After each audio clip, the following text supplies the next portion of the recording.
start over. Is this thing on? Yeah. Yeah. This thing is definitely on, and we don't do retakes on here, so we just roll with the punches. Yeah, this is This is real life.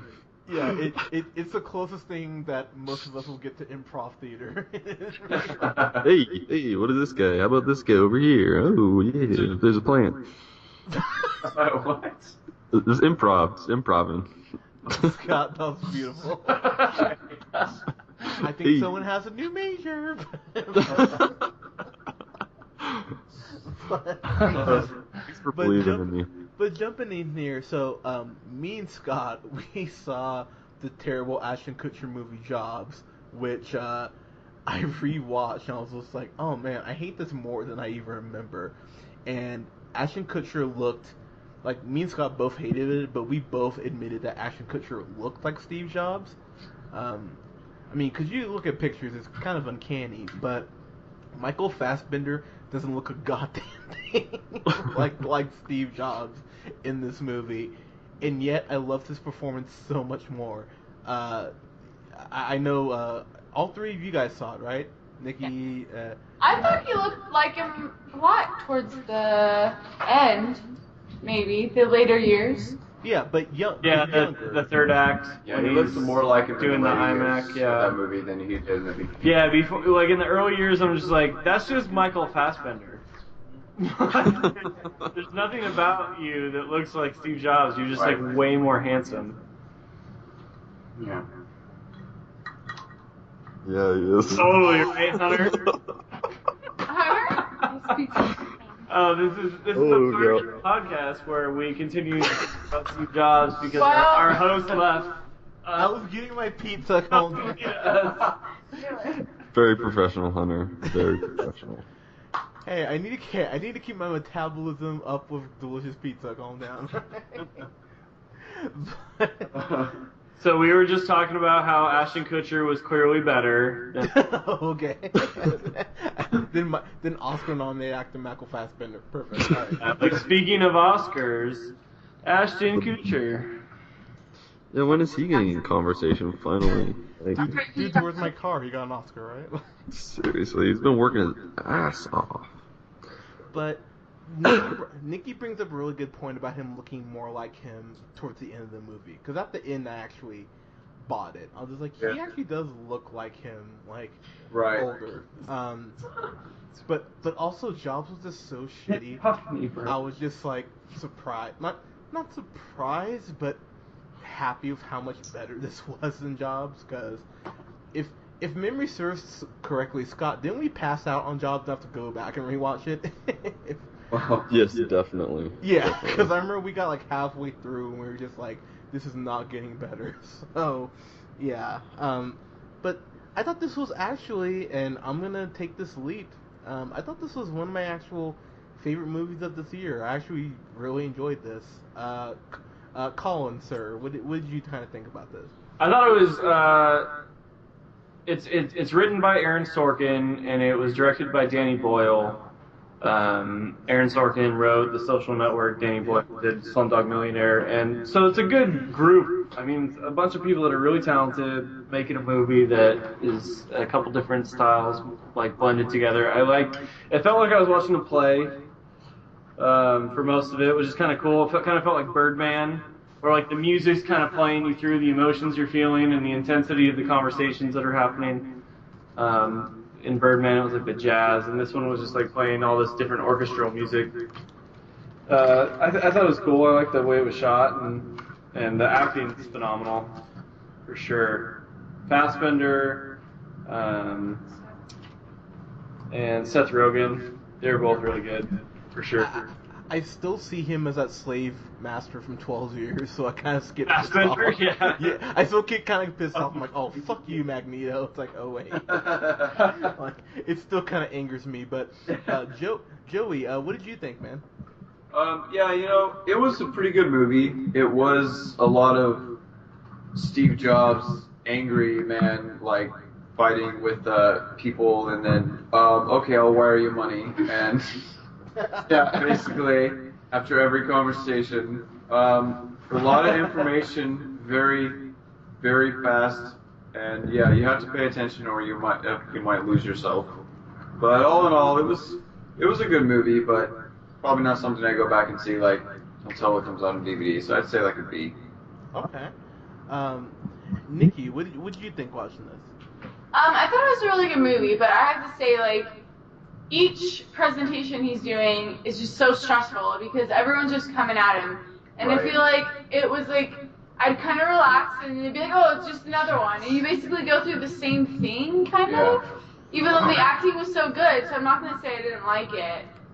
But, I mean, you never saw him outside of a presentation. Basically, it was That's just all you- 3 presentations. The Yeah. whole movie was based on 3 different the Mac, then his next cube, and then the iMac. Yeah, so I guess that's something that kind of bothered me.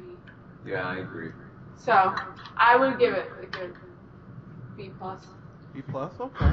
I think that's why I felt like it felt like a play, because every time it was just like it was happening like on a set stage, like they're moving back and forth on stage, Just different a sets. lot of moving Like, around and talking. I was like, this could clearly be on Broadway. I would imagine, like they're probably gonna gun for that. Okay. No, I mean that's a fair point, and I'll just say watching it, I was sitting there like, this is like very cleanly divided. Like, you know, there are certain movies where it's like I can't tell where the second act stops and the third act begins. You won't have that problem because this is very cleanly cut into 3 very deliberate separate parts. And I thought the first part was I guess I'd say the weakest, even though I don't think a specific part is necessarily weak. It's just this movie should have just been called Steve Jobs Asshole. And get the Yes. like, because he's asshole the whole movie basically that they showed it until the end. But yeah, Yeah. at the end, everyone still loves him. Like, Wozniak comes back in, like, his daughter realizes, like, he's an asshole, but he actually cares about her. He goes from being an asshole to like not being an asshole. It's like just He's all out of misunderstood. nowhere. He's a Yeah. mess. Like, Yeah, he is a mess. Well, it shows him as that. he doesn't want to be a bad guy, but he just is.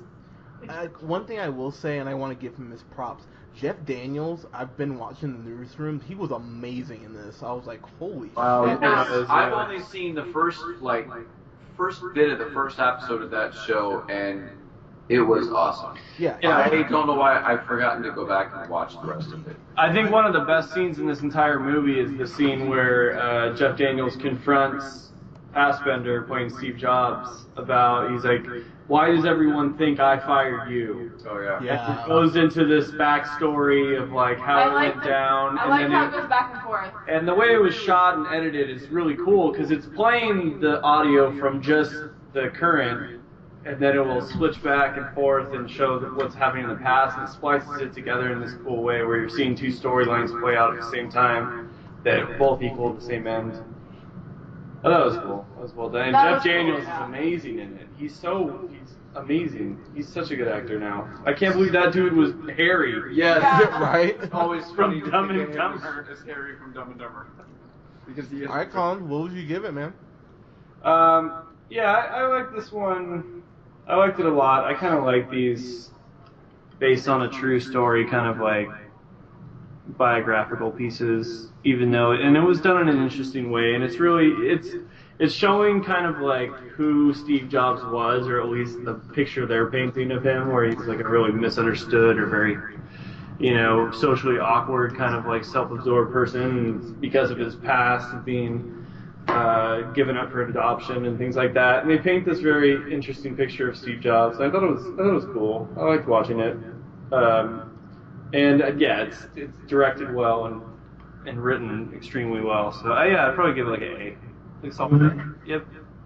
All right, man. So I'll just say jumping in. We talked about the scene where he his daughter confronts him, but there's this scene towards the end with him and Seth Rogen playing Steve Wozniak in front of like this theater, and I was just like, God damn! And I was kind of sitting there on the movie like, oh, you're at an A+. Can you raise higher? And after I saw that scene, I was like, holy shit! I was like, that just bumped you up.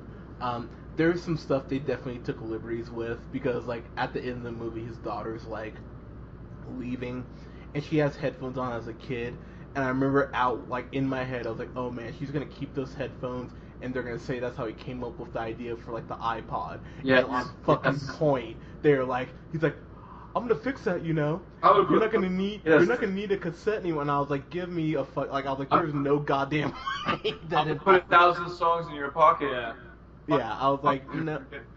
I remember when the iMac came out, by the way, and I remember like MP3 players were already a thing. I remember when the Shuffle came out. I worked at Apple at the time, and it was like all insane and pretty revolutionary, just because Apple Right. brought out an MP3 player. Mm-hmm. Yeah, so I mean, you know that I mean some stuff like that they definitely took the liberties on, obviously because it's a biopic. But to the credit of the movie, I never felt like they stretched it too far. Fassbender, even though he doesn't look like Steve Jobs till the end, Yeah. he really does sell this movie, and he's incredible in it. And Seth Rogen, man, I mean, me and Colin a couple months ago, we watched 50-50 again, and I was like, God, he's amazing in this, and Yeah. this is just him showing how good he is. And Kate Winslet was amazing in this She too. was. Like, I agree. I mean, I want to give her props too. So I mean, it's really well done. They do definitely twist some things, but I was sitting there the whole time like, damn, I really am enjoying this. Just because of some things that I'm kind of saying out loud, I can't quite get to a fan-fucking-tastic because I did think there was some stuff that they did, like, even though I didn't mind searching it too much, they did stretch some stuff that I was like, alright, you're either trying to make him look too good or too evil, and I don't know what you're kind of doing right now. So I'd still give us a solid A, though. It's one of my favorite movies of the year. I really enjoyed this. So guys, have you seen Steve Jobs? Let us know what you think in the comments below. Like us on Facebook at The Real Pineapple. Follow us on SoundCloud at The Real Pineapple 775. Follow me on the Twitter at JHunterRealPineapple. Follow Scott on Twitter at. Newman first. And follow Colin on Twitter at. Buster Good Boy. Thank you so much, guys. We'll have reviews coming up this weekend for Pixels, which I know everyone is excited for, and something else that they don't want to watch, but that they will.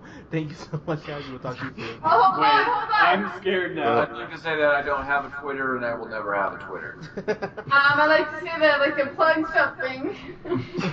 Really? I would like to plug my Facebook, Nikki P. You can see a lot of Buster pictures. Just really good stuff. And just watch me. Just watch me. Watch Sounds perfect.